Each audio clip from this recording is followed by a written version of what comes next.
अच्छा, नमस्कार, सत श्री अकाल, good morning, good evening, good afternoon, सारे गुड। ठीक है मास्टरों, तैयारी कैसी चल रही है? शिक्षण विधियां मैंने शुरू कर दी है, शुरू नहीं खत्म की ओर जा रहे हैं, लेकिन बड़े ही टफ से टॉपिक है, बहुत लंबे चैप्टर हैं। दो समस्याएं आती है, एक तो मुझे इसमें पढ़ना पड़ता है, फिर अच्छे से समझने, टॉपिक बड़ा है, जबकि एक बार पढ़ाने के बाद आराम से क्लियर हो जाता है, कुछ रटने वाली चीजें नहीं है। तो हमारे जो चल रहे थे स्वर्ण कौशल चल रहे, ठीक, हमारे जो चल रहे थे वो स्वर्ण कौशल चल रहे थे, जिसमें एक स्वर्ण कौशल हमने पढ़ लिया था। कौन सा? सबसे पहले, एक मिनट,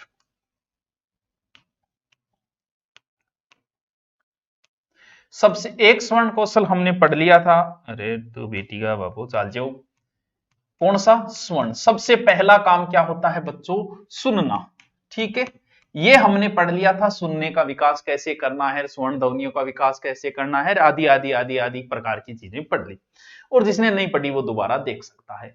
अब जब बच्चा सुनेगा तो सुनने के बाद बोलेगा, यानी दूसरा क्वेश्चन कौन सा है? दूसरा क्वेश्चन कौन सा है? बोलना। यानी स्वर्ण के बाद कौन सा कौशल है? बोलना। बोलने का मतलब भाषण। दूसरा कौशल है भाषण कौशल। बक बक हर आदमी करता है, जीवन ऊपर लिख दूं फिर अपना। यानी वर्तमान में हम पढ़ेंगे बोलना कौशल या भाषण कौशल। ठीक है, तो बच्चों, जिंदगी जीने के लिए अच्छा बोलना आना चाहिए। अच्छा बोलना आता है तो फिर थे भूखा कौन मरो अपनी गारंटी। आप अच्छे कवि बन सकते हो, आप अच्छे अध्यापक बन सकते हो, आप अच्छे नेता बन सकते हो, लेकिन उसके लिए जरूरी क्या है? भाषण, यानी आपको बोलना आना चाहिए। दूसरा कौशल कौन सा है? बोलना। बोलने की चीज दो बातों पर निर्भर करती है। एक तो बोलने के लिए सुनने वाला होना चाहिए। अब अकेला बोलोगा तो लोग पागल समझेंगे कि मास्टर जी के कहीं हो। तो सुनने के लिए एक जनो भी हो उसके, दो हो उसके, तीन हो उसके, अरे कोई ना कोई उद्देश्य भी होना चाहिए भाई। बिना उद्देश्य बक बक क्या भी करूं। तो बोलने के उद्देश्य दो प्रकार का, एक तो होता है श्रोता उन्मुख। क्या? श्रोता उन्मुख। उन्मुख, श्रोता उन्मुख, नहीं आता होगा। श्रोता उन्मुख, देखो, श्रोता उन्मुख का मतलब यह होता है कि कोई ऐसा व्यक्ति जिससे आप बात कर रहे हो, दोस्ती कर रहे हो, रिश्तेदारी में बातें कर रहे हो, या जिस भी हिसाब से एक नॉर्मल तालमेल आमतौर पे हम करते हैं। एक होता है बोलने का उद्देश्य संदेश उन्मुख। एक तो बोलने का उद्देश्य क्या है? आपके पास आपका रिश्तेदार आके बैठ गया, आप ऐसे ही बस ठीक है बातें कर रहे हो, कोई उद्देश्य नहीं होता उन बातों का। एक संदेश उन्मुख होता है, किसी सूचना या संदेश निर्देश स्पष्ट तौर पर कहो जावे या कहीं की न्यूज पहुंचाई जाए और आगे वाले के समझ में आ जाए। यह आमतौर पर औपचारिकता होती है कि भी ऐसा ऐसा है, सुनिए सुनिए सुनिए सुनिए, राजा जी ने यह सूचना दी है। तो वो एक प्रकार के संदेश, सुनिए सुनिए सुनिए, कल से 1000 और 500 के नोट बंद। अब बात यह थी कि ये जो मौखिक अभिव्यक्ति यानी भाषण, जिसको नाम है मौखिक अभिव्यक्ति, समझना है बच्चों, सिर्फ समझना है इनको, ज्यादा लोड नहीं लेना है दिमाग पे। फिर आप अपनी किताब में पढ़ोगे, आपको सब कुछ समझ में आ जाएगा। उद्देश्य क्या है? क्या उद्देश्य है भाई? हमने सबसे पहले आपको क्या किया? हमने स्वर्ण कौशल शुरू किया। स्वर्ण कौशल के बाद में अब बोलना कौशल। क्या उद्देश्य है भाई इसका? जैसे सुनने कौशल क्यों विकसित किया था कि ध्वनियों को पहचान सके, और बोलना क्यों सिखाया जा रहा है? कि जरूरत पड़ रही है भाई बोलना, बिना बोले के काम कौन सा है? मौन व्रत ले लियो ना, बोलना तो पड़े ही पड़ेगा। देखो, मौखिक भाषा की एक अभिव्यक्ति है जिसे बोलने से भाषा सरल माध्यमों से गुजर जाती है। भाषा, मौखिक भाषा का प्रारंभ ही मुख से होता है, और अभ्यास और बार बार अगर प्रैक्टिस करांगा आप बोलना तो अच्छी भाषा निकलेगी। अगर आप भाषा का प्रयोग में कुशल वाणी, वक्ता या जादू, थोड़ा सा या भाषा में एक तड़को आ जाए, लोकप्रिय नेताओं के भाषण, इसके प्रमाण है कि बोलने से क्या होता है। बोलने के तरीके पे डिपेंड करता है। आप गलत से गलत बात भी किसी से हां भरवा सकते हो। डिपेंड ये करता है कि आप उस बात को पूछते कैसे हो, पूछने के तरीके पे डिपेंड करता है। कहते हैं राजा के दरबार में एक व्यक्ति आया, उसने राजा की कुंडली देखी, देख के बोले महाराज थे तो बहुत लेट मरोगा, थारा टाबर टिक कर रहे थे तो पहली 60 साल से मर में, बहुत अशुभ आदमी तू तो, टिंग टांग तो पहली मर जाएगा तेरे सामने। अब राजा जी ने उसको सजा दे दी। यही बात दूसरा आके बोलो, वाह वाह वाह वाह, राजा जी आपकी तो क्या उम्र है, आपकी उम्र तो आपके बेटे पोतों से भी ज्यादा उम्र है। राजा जी राजी हो गया। बात दोनों ने एक ही बोली। कहते हैं कि दो दो व्यक्ति और गुरुजी के पास गए ध्यान और सीखने के लिए, मेरे भगवान की भक्ति के लिए गए दो व्यक्ति, ठीक है। अब दोनों ही सिगरेटबाज, सिगरेट पिए। एक व्यक्ति पूछने गया, कभी सिगरेट पी सकूंगे बैठिए, यानी जब सत्संग चल रही है या जब भगवान की भक्ति चल रही है तो सिगरेट पी लूंगे भी टाइम गुरुजी ललकारे बोले वो के तरीको है तेरे, पूजा पाठ का टाइम थोड़ी पिएगो, ध्यान करती टाइम सिगरेट थोड़ी पिएगो, उसे इजाजत नहीं मिली। दूसरा गया, बोले एक बात बताओ, क्या सिगरेट पीते पीते भक्ति कर सकते हैं? बोले हाँ बिल्कुल कर सकते हैं, ध्यान कर सकते हैं। बोले बिल्कुल सिगरेट पीते पीते। बात दोनों की एक ही है, लेकिन एक ने इजाजत ले ली बोलने के तरीके से, दूसरे ने नहीं ली, यानी दोनों ने बात एक ही पूछी है। यानी बोलने की अभिव्यक्ति पे डिपेंड करता है कि आप कठिन से कठिन भाषा, कटु से कटु भाषा, कड़वी से कड़वी भाषा को भी आप मीठे शब्दों में आगे वाले पे प्यार दोगे। ले भाई, तो विचारों का एक आदान प्रदान जो है वो मुख द्वारा ही होता है। और अशिक्षित कोई व्यक्ति है, पढ़ा लिखा नहीं है, वो ज्ञान कहां से लेगा? वो सुन के ही तो ज्ञान लेगा, बोल के ही तो ज्ञान लेगा, किसी को बोला हुआ सुन के ज्ञान लेगा। अकबर अनपढ़ था लेकिन सबसे ज्यादा ज्ञानी था, क्यों था? क्योंकि अकबर एनी टाइम अपने पास में रखता था पढ़ा लिखा, बोल किताब सुना वो करो, तू रामायण सुना, तू गीता सुना, तू वहां सुना, इससे उसको ज्ञान हो गया। यानी बोलकर भी आप ज्ञान ले सकते हो, सुनकर भी ज्ञान ले सकते हो। और रोजमर्रा की जिंदगी में थाने गठन घटे तो बकनो पड़ेगा, बोलना पड़ेगा। समझ गया बात है? तो इसका बोलने का क्या बताया आपको, क्या जरूरी है, क्या उद्देश्य है। अब मैं कहूं कि छात्रों को क्यों बोलना सिखाया जा रहा है, भाई इसके पीछे क्या उद्देश्य है कि ये बोलना विभक्ति छात्रों को सिखाई जा रही है। देखो क्या क्या उद्देश्य। छात्र अगर बोलेगा तो शुद्ध बोलना सीखेगा, पूर्ण विराम कहां प्रयोग करना है, धीरे कहां बोलना है, जोर से कहां बोले, ये चीजें कब सीखेगा? जब छात्र खुद बोलेगा। जब क्लास में टीचर एक छात्र से प्रश्न पूछेगा, पहले दिन झिझकेगा, दूसरे दिन हो सकता है, तीसरे दिन वो सब क्लास में खड़े होकर उत्तर बता देगा, यानी निसंकोच वो बोल पाएगा, बेझिझक बोल पाएगा, स्वाभाविक रूप से अपनी बात प्रस्तुत कर सकेगा। इसीलिए छात्र को बोलना सिखाना जरूरी है। और जब वो बोलेगा तो नए नए शब्दों को सीखेगा, उसका शब्दकोश क्या होगा, बड़ा बनेगा शब्दकोश, और सरल मधुर भाषा बोलना शुरू कर दिया। कई कर्कश भाषा में नहीं, कड़वी भाषा, तो वो बोलेगा, अध्यापक उससे बुलवाएगा तो वो चीजें सीखेगा। कर्मबद्धता सीखेगा कि कौन सी बात पहले, कौन सी, मैं चाय पी गया, चा पी गया हूं, यानी उल्टा सुल्टा नहीं बोल दे, पहली पछे नहीं बोल दे। तो ये कब सीखेगा? वो जब खुद बोले, सुनने से नहीं, उन चीजों को जब खुद बोलना शुरू करेगा। सुनने तो इंग्लिश सुना वो करो थानते, इंग्लिश सीख जाओगे कि इंग्लिश फिल्मा देख वो करो। जैसे इंग्लिश मीडियम स्कूलों में बच्चा जा रहा है, वो इंग्लिश क्यों नहीं सीख पाता? क्यों? वहां जाके वो सुन रहा है, खुद बोलना, बोलने कहां, घर आते ही भाई मारवाड़ी पाची चलेगी, टिंगर चा पी ले, सीखेगा कहां से? क्यों? बोलने का उसे मौका ही नहीं मिल पाता है। बोलोगे नहीं तो फिर आप भाषा को नहीं सीख पाओगे। इसीलिए बोलना छात्रों के लिए सिखाया जाता है। समझे बात? समझे बात? ये तो अब बात है कि आज को बोलने की क्रिया है जगह ना पकिए बोले मौखिक अभिव्यक्ति, मौखिक अभिव्यक्ति बस समझना है, समझते जाओ, आप प्रश्न सोल्व कर दोगे। फिर के तरीकों बढ़ाई जा सके चिंतन शक्ति को, क्यों? जैसे वाद विवाद, वाद विवाद अगर करे तो बोलना सीखोगा। थारी डिबेट करा दे तो थे सीखो आको नहीं बोलना कि डिबेट कौन देखा है, वो कितना होशियार लोग कैसे कैसे बोलते हैं बात को तुरंत बात। तो इससे वाद विवाद से आपका चिंतन शक्ति का विकास होता है, विचार शक्ति का विकास होता है, अध्ययन शक्ति का विकास होता है। मैं कल कह दूं कि आपको नक्सलवाद पे वाद विवाद करेंगे तो आप नई नई चीजें पढ़ के आओगे कि इस पे बकना है भाई साहब, कभी बारी हंस के की बकनो पड़ सके। तो चिंतन शक्ति का विकास होता है। संवाद पाठ, मौखिक अभिव्यक्ति, संवाद करना, आपस में बातचीता करना, धैर्य सहनशीलता बहुत है। वाद विवाद में तो थापामुखी हो जाए, कई बार देखिए यूट्यूब पर बड़ा बड़ हुआ है, लेकिन संवाद एक अलग प्रकार का है। कब बोलना है, कैसे बोलना, वाद विवाद में तो कभी बीच और डट तू यहाँ क्या कहो, लेकिन संवाद एक अलग प्रकार का है। देश काल के अनुसार संवाद हुए और तार्किकता का भी विकास हुए। फिर वाचन और कविता, इससे भी मौखिक अभिव्यक्ति बढ़ती है। ध्वनि कविता से कहां क्या बोलना है, एक लय में कविता नहीं बोली जाती, कहां तेज करनी है आवाज, कहां धीरे करनी है, कहां गति रोकनी है, कहां विराम चिन्ह का प्रयोग करना है, ऐसी चीजों को से किसका मौखिक वाचन कविता से भी मौखिक अभिव्यक्ति का विकास के साधन है। यानी मौखिक अभिव्यक्ति के विकास के साधन कौन सा है, वाद विवाद है। वाद विवाद बोलना है, मौखिक अभिव्यक्ति सीधा सा आप उत्तर कर दोगे। संवाद आपसी संवाद है, और कविता और वाचन खुद बोल रहे और कविता पाठ इससे भी होते हैं।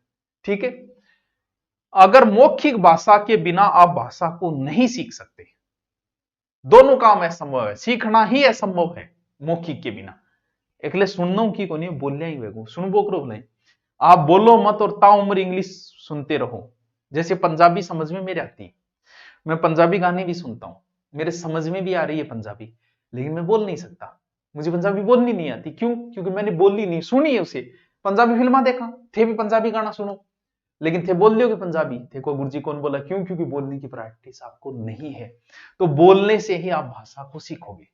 अब है मौखिक अभिव्यक्ति की विधियां, कौशल, यानी मौखिक अभिव्यक्ति कौशल की विधियां। जैसे हमने पहले पढ़ी थी किसकी, सुनने की, अब पढ़ेंगे मौखिक की।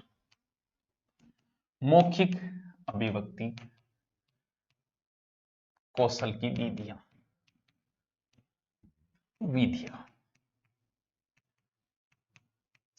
वही जैसे पीछे मैंने बताया था, पीछे तो किसके बताई थी, सुनने की बताई थी विधियां, अब बोलने की विधि है। पहली विधि है बातचीत, वार्तालाप। बच्चे को मौका मिलना चाहिए बोलने का, शिक्षक को चाहिए कि वह प्रत्येक छात्र को मौका दे। कोने का किन्हीं कौन बोलन दो, बुलवाओ उनसे। कैसे बुलवाओ, हो सकता है आप सस्वर वाचन में बुलवाओ उनसे, बोल छोरा एक सागे बोलो। सस्वर वाचन के वह के एक लो टाबर बोलने तो जोर कैसे कबूतर नीचे बैठा रोड़ो मचा रखे, इससे उनकी मौखिक अभिव्यक्ति जो है ना, एक झिझक, एक संकोच दूर हुए। तो सस्वर वाचन भी टीचर को करवाना चाहिए। प्रश्न पूछो, हर क्लास में टीचर को 5 से 7 मिनट किसी बच्चे को खड़े करके, या हर बच्चे को मौका मिलना चाहिए। प्रश्न पूछने से बच्चे की झिझक दूर होती है, जथे लाग जाओगे था नहीं पूछने। पाठ में जो भी प्रश्न है वो बच्चे से पूछो। कहानी सुनाना या सुनना, जैसे पहले टीचर ने कहानी सुनाई, फिर कहेगा तू सुना कहानी, आज आ गए, इससे बच्चे की मौखिक अभिव्यक्ति का क्या होगा बच्चों, विकास होगा। समझे? चित्र वर्णन, चित्र वर्णन इसमें क्या है, जैसे गाय का चित्र दिखाया, फिर इसके बारे में एक कहानी बताई, भैंस का चित्र दिखाया एक कहानी, बकरी का चित्र एक कहानी, और उस चित्र की सहायता से फिर कहानी सुनाई जाती है। इससे क्या बोलने का विकास होता है कि आज उठे भी सुनाओ। कविता सुनना और सुनाना, इससे बहुत अच्छा विकास होता है बच्चों। कविता सुनना और सुनाना, यानी कविताएं कंठस्थ करवागे और कविता पाठ के लिए प्रेरित करना। कविता को कंठस्थ करवाओ, कविता पाठ के लिए प्रेरित कर दो। क्यों? कविता से बहुत कुछ सीखता है यार। कविता ऐसी थोड़ी होती, शायरी ऐसी थोड़ी होती है। तो ये चीजें जरूरी है क्या?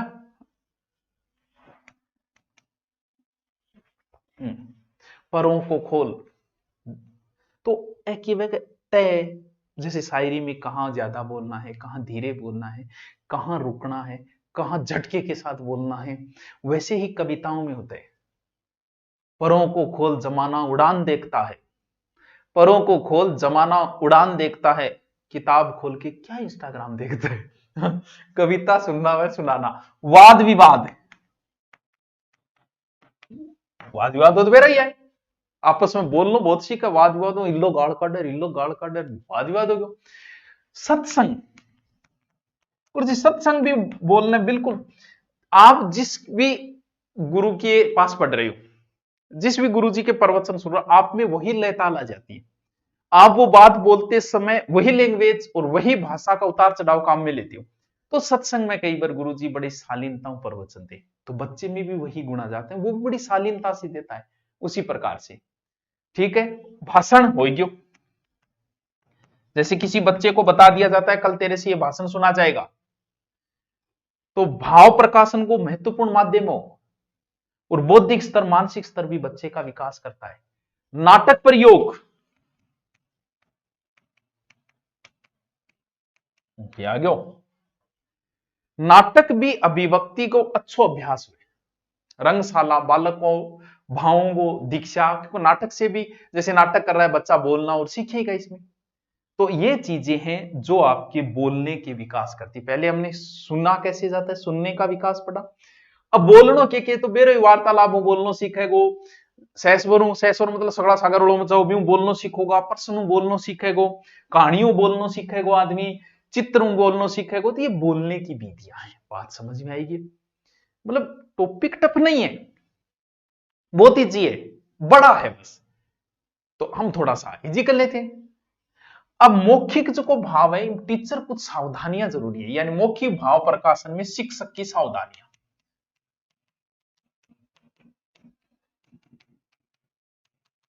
किसमें? मौखिक अभिव्यक्ति में। सागे सागे नोट्स बना रहे होगे, कमेंट करके बताइयो।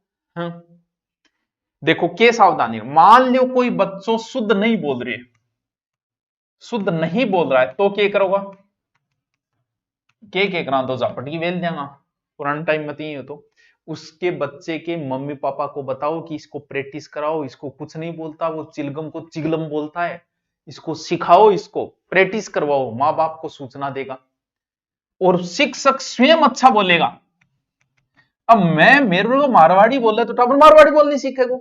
तो स्कूल में ये चीजें नहीं चलती है, मैं आपको पढ़ा रहा हूं, आपको डायलॉग मार रहा हूं, आपके साथ मारवाड़ी में बोल रहा हूं। स्कूल में ये नहीं होता, बच्चा पकड़ता है आपकी चीजों को। इसलिए स्कूल में टीचर एकदम ऐसे टाई फाइर ऐसे स्टाइलिश बोलेगा, हाँ बच्चे किधर जा रहा है, पेशाब करके आ रहा है, पानी पी के आ रहा है। तो वहां बड़ी शुद्धता से बोलना पड़ता है टीचर को। और टीचर को क्रोध नहीं आना चाहिए। क्यों? क्योंकि आपकी मूल संवेग हमेशा आपके अंडर होनी चाहिए। टीचर के लिए सबसे जरूरी जो है उसके संवेग उसके अधिकार में हो। ये नहीं कि बच्चे ने कुछ कहा आगे री सर दो बेल दी, नहीं, इसका मतलब आपके संवेग आपके कंट्रोल में नहीं है। तो संवेगों का कंट्रोल होना चाहिए, टीचर को जल्दी से गुस्सा नहीं आना चाहिए और बालक कोई प्रकार को संकोच नहीं होना चाहिए। और कठिनाई अगर अनुभव कर रही है कोई टाबर कुछ बोलने में, तो अधिक से अधिक टीचर उन्हें बोलने के लिए प्रेरित करेगा, बोलने का अवसर देगा। मान लो कोई बच्चों सामने आगे और बोलने में घबरा रही है, तो टीचर का कर्तव्य बनता है उसको बार बार बुलाओ, ठीक है? तो यानी ये टीचर के कुछ काम हैं। और कुछ टीचर कई बार खुद भी बोल रहे वो उतार चढ़ा लिया हुआ कुछ, जैसे बहुत से टीचर पढ़ाते हैं वो एक ही लय ताल में पढ़ा रहे हैं, वो गलत है। लय ताल ऊपर नीचे होनी चाहिए, कहां क्या वो। अब बोलना संबंधित कुछ दोष है, ऐसी नॉर्मल तरीके को बताऊं। देखो कौन से दोष? उच्चारण के दोष, यानी उच्चारण के दोष देखो कौन कौन से। देखिए तो इजी टॉपिक है, मस्ती मस्ती में बता दिया। देखो पूरा सानुनास्य, सानुनास्य, नास्य का मतलब नाक।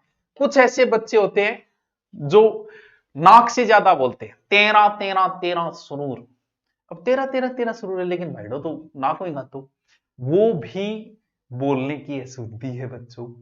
तो सानुनास्य वो होती है जब कुछ बच्चे नाक से बोलते हैं, वो अशुद्धि। दीनता, यानी कुछ बच्चा बोल रहा है इतना गरीबी या लगे शब्दा में गरीबी है, गुरु जी काले तो आयो को नहीं मैं, यार सवरों में इतनी दीनता, बोलने में दीनता है। कई बार गृहस्थ पदाक्षर कौन सी अशुद्धि में ग्रह, कई बार बीच का पद दिखाचे हो, राम आम खाता है, राम खाता है, यानी बीच के गृहस्थ पदों को ही खा जाता है, शब्दा नहीं पूरा पूरा चेप जागो। निष्पीड़ित कौन सी कमी है? देखो निष्पीड़ित,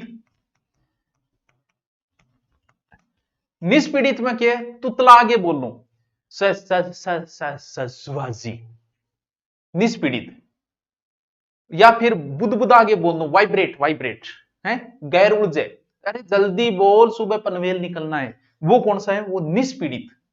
परगीत, अगली कमी कौन सी है? प्रगीत। प्रगीत मतलब कई गागे बोले सुभाष जी सर काल तो मैं आयो को नहीं घरे मेरे काम हो, वो गागे बोल लो, वो भी गलत है। ओके सब बोल, और प्रगीत। गदगदित, यानी गदगद स्वरूप बोल लो एक तरीको, वो गदगदित कमी, बोला ना गदगद हुआ। विलंबित, विलंबित की है देखो, विलंबित का मतलब विलंब करेगो, काल आयो क्यों को नहीं हो, काल घरे काम, यानी बीच में गैप दे देगो, वो भी गलत है, शब्दों में गैप नहीं दे। निरस्त, निरस्त यहां है ई तरीको मारेगो अगले मुंह पर, काल आयो क्यों को नहीं, घरे काम हो, यानी अगले मुंह पर फेंक के मारना, ये भी गलत है। ये कुछ प्रकार की उच्चारण दोष बताए मैंने, जो अब आपको ध्यान रखना है कि कौन सा दोष किस में आएगा। अब अगला है हमारा पठन या वाचन कौशल। अब पढ़ना सीखना, पहले हमने सुनना सीखा, आज पूरा बोलना सीखा, 2 और बचे हैं, कल देख लेंगे, क्या बात है, क्या जल्दी है। Okay, thank you.